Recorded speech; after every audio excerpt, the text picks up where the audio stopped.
If you look at what Apple does, after it does it, one thing you always have to say is, how come nobody else did this before? Apple wants to do the greatest thing possible. They don't compare themselves to someone else. Who cares about that? Other people can do great things too. That's great. People who are passionately involved in a concept, a philosophy, a design, a product, all right, will put everything of themselves into it.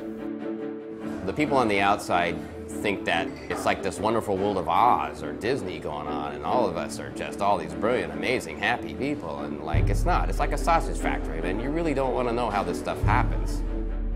You know, the iMac changed design in everything. You know, my stapler, I think I have an iMac stapler, so it's just ridiculous.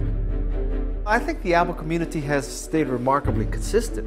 It's people who love good engineering, they love product design, they love being different, no pun intended.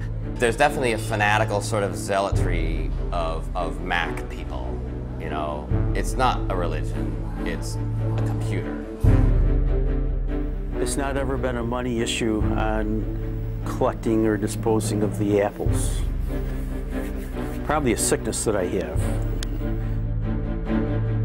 The Macintosh spirit was not something we created with the Macintosh, although we sort of contributed to it, but it was there before the Macintosh because it's really the spirit of the Apple II. And Woz is like a hero, the great nerd hero of our times. I mean, every geek and nerd reveres Woz. Steve Wozniak was a brilliant engineer, but had some difficulty understanding the subtleties of running a business.